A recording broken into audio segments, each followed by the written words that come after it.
لقليلة لذاتها والموت فيها هادم اللذات. ما أقصر الأعمار عند رحيلنا فكأنها ومض من اللحظات. يا رب إنك مالك أمر الورى يا عالم الحركات والسكنات. اجعل لمن رحلوا إليك مفازة ومآلهم ربي إلى الجنات. سبقوا إليك وفي النفوس مرارة والدمع جمر يحرق الوجنات. مثواكم جنات خلد كل. و از درگاه خداوند متعال براتون بهترین تمنیات آرزو میکنم. حضرت ابو هریره رضی الله تعالی عنه از حبیب خدا محمد صلی الله علیه و سلم روایت میکند و حدیث با اسناد صحیح در صحیح امام مسلم که در قطار صحیح امام بخاری صحیح ترین کتاب های روی زمین بعد قرآن عظیم شأن محسوب میشوند سطر است.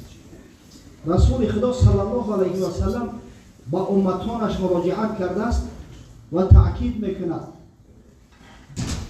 المؤمن القوی خیر و احب الى الله من المؤمن الضعیف و فی کل خیر. مؤمن قوی اراده، مؤمنی که گفت یا رسول الله چند نفر سرورای قبیله بنی شیبان زیارت اومدین خونه شد، حج اومدین، چی میشود که همینا را دعوت کنید؟ اینا سرورای قبیله هستند. اگر اینا اسلام قبول کنند انشاءالله تمام قبیله قبول میکنند. اگر قبیله بنی شیبان مسلمان شود اینا مردم شجاع و دلیر بودند. تصور کنید وقتی که کسرا شاه ایران با دولت روم جنگ میکرد از همین قبیله بنی شیبان ریک خود را پس میکرد، سربازای کرایه میگرد یا در نیام میبودن، در عوض پول میرفتن جنگ میکردن. بسیار شجاع بودن، شمشیر زن بودن. اگر به شرط ایران از اسلام قبول کنند دیگر یک از جرأت نمیکنه که پیشک مسلمان را پشت بودن. حضرت همراه ابوبکر صدیق خیمه‌اش آمدند. 3 نفر سرورای قبیله بنی شیبان، عمر ابن مفروق سردار قبیله، مصنع ابن فاریسه سرلشکر قبیله، یعنی که همون شمشیرزن سرلشکر شد، و نعمان فینانسیست، ای همه ثروتمندترین شخصی همون قبیله. 3 نفر در خیمه بودند. حضرت اومد سلام شد داد، نرنتشان نشست. من پیغمبر خدا هستم، خداوند مرا به پیغمبری مبعوث کرده است و من مأمور هستم که سخن خدا را به شما برسانم. چند آیت از قرآن خواند، خیلی را به چمن بسیار مجذوب شدند، حتی به حدی که امر بن مفروق گفت که با خدا قسم من در حیات دیگر سخنان زیبا را نشنیدم. مصنع ابن فاریسه گفت من از اشعار عرب با خبرم که خیلی شعر وجود نداره در ادبیات عرب. این چی سخن است؟ از کجا است؟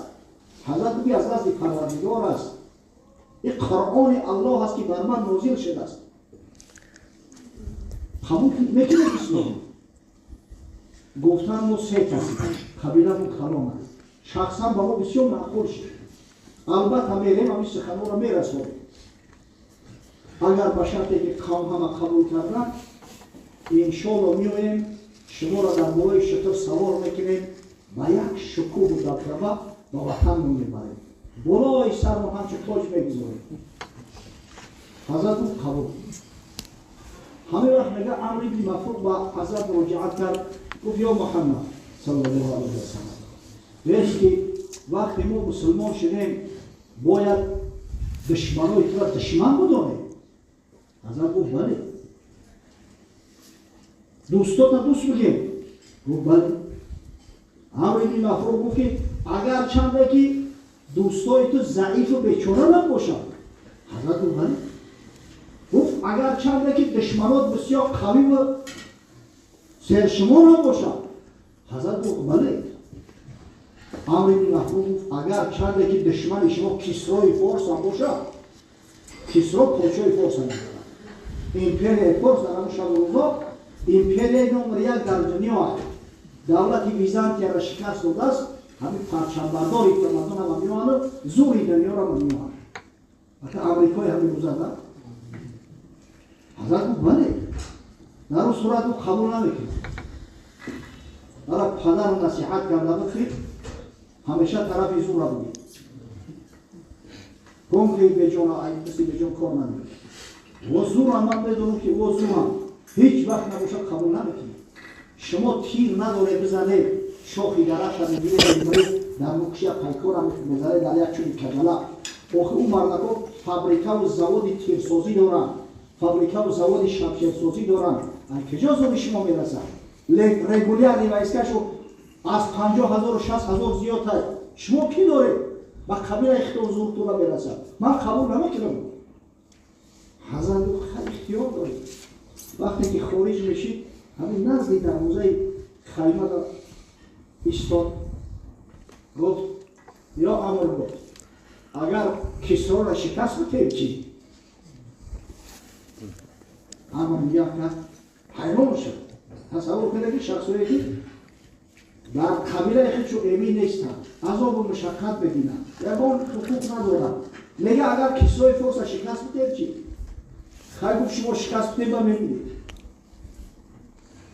اکنون نصیب شما نبودسته یک خبر است.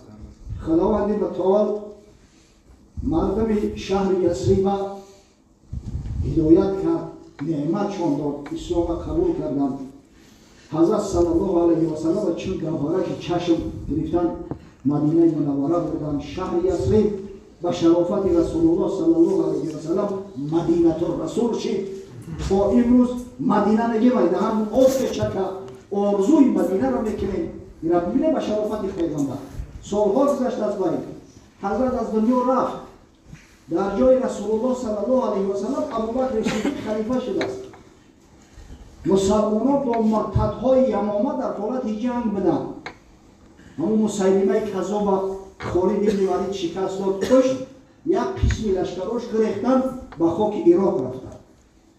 خالد بن ولید مکتوب کرد به خلیفه مسلمانان حضرت ابوبکر صدیق که دیگه مرز عرب تمام شد. اون طرف تریتوری فارس اجازت هست که ما بدرویم. حضرت ابوبکر صدیق هم بگید شاگرد مکتب محمدی از شهر نرخون بدرویم. در آمدن بار اول در تاریخ با گرنیزان فارس ها رو برو غلطیدن و در جنگ اول قشون زردشتی ها را شکست دادن. سرلشکرشون کشته شد. در تمام جزیره العرب آوازه شد که مسلمان ها فارس ها را شکست دادن. لشکر کسرا را شکست دادن. اگه قبیله بنی شیبان در همون عراق میزیست. عمر ابن مفروق علیه مرد است. در جاش همون مصطفی ابن حریثه پهلوان است. وقتی که خبر رسید به مصطفی ابن حریثه مشت در سر ازلت خاک در سر نبی چکاری کرده بود. گفت پیغمبر در گوشش نو آسمان بود که ها آقا باشه روز میشه تو شکست شده. پس گریان دنیا اومد علاقه زمان خلافت حضرت عمر شده است. گفت یا امیرالمؤمنین با خدا قسم یا ربی چی خواب نمید. یعنی یک خوابی خونی دید. گفت خدا لعنت کنه و عمر ابن مفروق اگه ما را از دولت و از نعمت صحابگی باز داشت. حضرت دیده امکان بود که ایمان بیاره، امکان بود که دستگیرش کنه. اما از همین نعمتی بزرگ به خاطر یک پدری به عقلی ناقص عقلش ما را محروم کرد. که او پدر گفته که همیشه طرف زور بگی. پدری به عقل فرزندش میگه همیشه طرف حق بگی، همیشه طرف اسلام بگی، همیشه طرف دین بگی. و اولین شخصی که در خاک عراق لشکرکشی کرده است. الان این مثلا ابن قابیسه است، قهرمان اسلام و در یکی از جنگ‌ها همین حضرت شهید شد. اما ببینید با یک قول یک مصفد جاهل از نعمت صحابگی محروم شد. برای مسلمان باید شجاع باشد، با غیرت باشد، با همت باشد، هیچ وقت دل شکسته نشود. قرضدار شدی، وقتی کاری حلال میکنی توکل کن به خدا کن، خدای بزرگ خودش کفارت میکنه که انشاءالله قرض نمیپردازی. اگر حیله و غیرت نکنی. الحمدلله در اینجا جوانای شرکت دارن که تاجر هستند اکثرش. پیامبر خدا صلی الله علیه و سلم تجار را بشارت داده است که تسعة اعشار رزق فی التجاره و واحد فی المواشی. از 9 حصه رزق روزی در تجارت است. همین یک حصهش در گاو و مالپروری. شخصی که در بزرگ تجارت میکنه اگر به شرطی که راستقول باشه، حیله‌گر نباشه، قسمی بر دروغ نخوره، البته خدای تعالی رزق روزیش فراخ و وسیع میکنه. التاجر الصدیق الامین یحشر یوم القیامه مع الانبیاء و الصدیقین و الشهداء و الصالحین. تاجری که راستقول است، تاجری که امانتدار است، تاجری که حیله و غیرت نمیکنه، فردا روز قیامت همراه پیغمبرها حشر میشود، همراه صدیقها حشر میشود، همراه صلحا و شهدا حشر میشود. خدا کنه که همه غیرت کنیم و نام حلال همیشه طمع کنیم و با خاطر دنیا شده آخرت خودمون فراموش نکنیم. اول یک مکتوب خیال بگیریم در کیسه نشان خواهید شده است. همین روزی یک جوان همین زیریان بازار نوشته است داده است. من خودم خورده نتونستم خطش بچم میده بعد خورده شد در روی ماشین هم خطا کن. یک جوان میگه که من یک برادر پول قرض کردم. قرض حسنه. الحمدلله همون پولش گردش داده است. همون برادر هر وقتی که از من چیز خریدنی میشود همین گویا که من ابیضمی هستم با همون نرخی که میرم میخرم کو با همون نرخ اونا میتونم همین کاری رو چه حکمش این کاری ما مزاربه های قرض حسنه های من گناه دارم او گناه داره عاقبتش چی میشود برادر قرض از مزاربه فرق میکنه. اگر ما بود کسی را قرض حسنه داده شما این کارو با خاطر خدا کردگی اگر همین یک تنگه از قرض تو زیادتر بگیره همین تنگه برای شما را نگاه است. میفهمید؟ اگر به خاطر همون قرض شده که برای که مال به هم قیمت خریده در منبع در صورتی که در بزرگ قیمتتر است به خدا قسم ریبا میشه. حضرت رسول الله صلی الله علیه و سلم گفت کل قرض جر نفعا فهو ریبا. هر قرضی که فایده میکشه او ریبا است، حرام است. حضرت امام اعظم ابو حنیفه روز همراه چند نفر از رفقا و شاگردا جای میرفت کسی را انتظار میکشیدند. آفتاب گرم بود است. شریکاش در سایه یک دیوار پناه بردن. این حضرت هم اتاق آفتاب ایستاده است. و گفتن حضرت امام بیا در سایه خطا بگی راحت کن. گفت صاحب همین دیوار از من قرضدار چند سوم پولش مبلغ دارم میترسم که استفاده بردن از سایه دیوار یعنی با ریبا نشود. اون مردای خدای نه میترسیدن که خداوند برکت شده دارد نصرت شده دارد هم دیگر را دستگیری کنه هم دیگر را کمک کنه خداوند انشاءالله کمک کنه. همین مسلمانه که فکریه برادری مسلمان شما میکنه ما یقین بفهمه که خداوند در فکری او است. المسلم و اخو المسلم مسلمان برادری مسلمان است. من کان فی حاجت اخیه کان الله فی حاجته. کسی یک حاجت برادری مسلمان شما میبرد الله عزوجل مشکلیاتی را آسان میکنه. و من فرج عن مسلم کربه فرج الله عنه کربة من کربات یوم القیامه. کسی یک پرابلم برادری مسلمان حل میکنه با یقین بدانه که فردا روز قیامت خداوند پرابلم های آنها آخرت چه حل میکنه. در روزی که غیر پروردگار دیگر هیچ پناهی نداره. و من ستر مسلمان ستره الله تعالی یوم القیامه. کسی مسلمان را گناهش میپوشونه و ستر میکنه هر روز قیامت خداوند متعال عیبای او بر در میپوشونه. با هم دیگر رفیق باشه، با هم دیگر دوست باشه. نه ایرانی بود نه ترک تاتوری چمنزادیم از یک شاخساریم تمیز رنگ بو بر ما حرام است که ما پرورده یک نوع بباریم. پروردگار محفل خیر مبارک بگردم.